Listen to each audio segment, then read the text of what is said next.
ఎందుకంటే ఈ రోజు సిద్ధార్థ రెడ్డి గారు ఎదిగినాడు, చాలానే ఎదిగినాడు, పల్లె ఆడాడు గుర్తుపడతారు. ఈ బెంగళూరులో కూడా ఆడాడే సెల్ఫీలు అడుగుతారు నన్ను.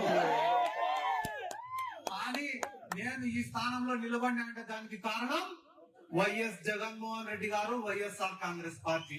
దాన్ని మర్చిపోతే ఎవరికి కూడా పుట్టగతులు ఉండవు. ఈ రోజు చాలా పార్టీలు అడుగుతాయి, ఏం సిద్ధార్థ మా పార్టీలో ఒక సభ ఎమ్మెల్యే టికెట్ ఇస్తామని.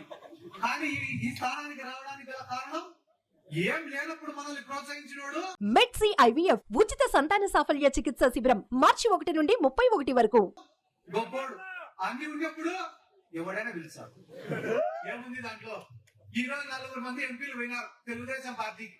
వాళ్ళని 10 మంది గుర్తుపడతారన్నా, వాళ్ళని ఎంపీలుగా చూస్తారన్నా, వాళ్ళ కాడ డబ్బులని 10 మందికి తెలిసిందన్నా, దానికి కారణం వైఎస్ జగన్మోహన్ రెడ్డి, వైఎస్ఆర్ కాంగ్రెస్ పార్టీ. దాన్ని మర్చిపోయి వాళ్ళేమనుకుంటున్నారు, సొంత బలం అనుకుంటున్నారు. మా కాడ లెక్కుంది కాబట్టి చంద్రబాబు నాయుడు పిలుచుకున్నాడు అనుకుంటున్నారు. మా పైన చంద్రబాబు నాయుడు విపరీతమైన లవ్వు అనుకుంటున్నారు.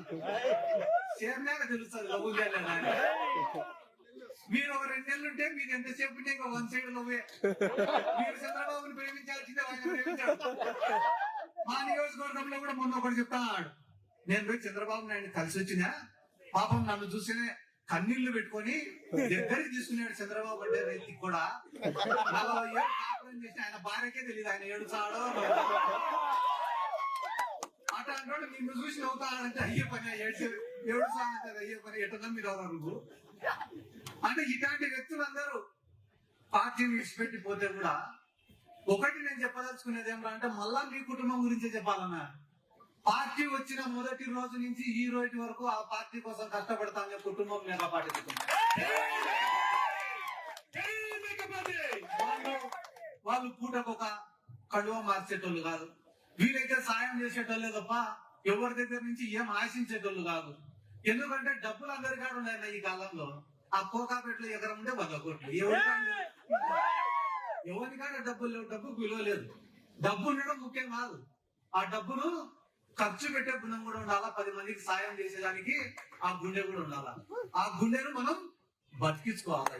కాబట్టి అందరూ కూడా మేకపాటి కుటుంబానికి అండగా నిలబడాల్సినటువంటి అవసరం ఉంది. ఆయన పక్కన తెలుగుదేశం క్యాండిడేట్ ఎవరు నాకు తెలీదు.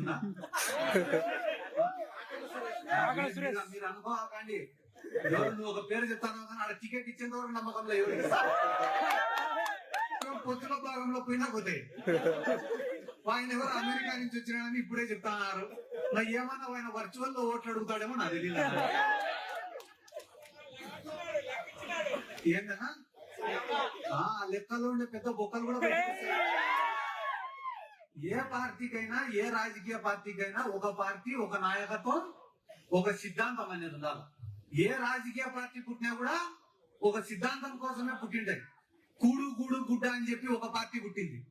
తెలుగువాడి ఆత్మగౌరవం కోసం అని చెప్పి ఒక పార్టీ పుట్టింది. పెట్టుబడిదారులకు వ్యతిరేకంగా అని చెప్పి ఒక పార్టీ పుట్టింది. సమసమాజ స్థాపన అని చెప్పి ఒక పార్టీ పుట్టింది. వైఎస్ఆర్ ఆశయ సాధన కోసం అని చెప్పి ఒక పార్టీ పుట్టింది. తెలంగాణ రాష్ట్రాన్ని సాధించడమే ధ్యేయం అని చెప్పి ఒక పార్టీ పుట్టింది. ఏ సిద్ధాంతం లేని పార్టీ కూడా ఒకటి ఉంది, అది జనసేన పార్టీ. చంద్రబాబు నాయుడు ముఖ్యమంత్రి చేసేదానికి పుట్టే పార్టీ చంద్రబాబు ఏంటి పెట్టుకున్న పార్టీ.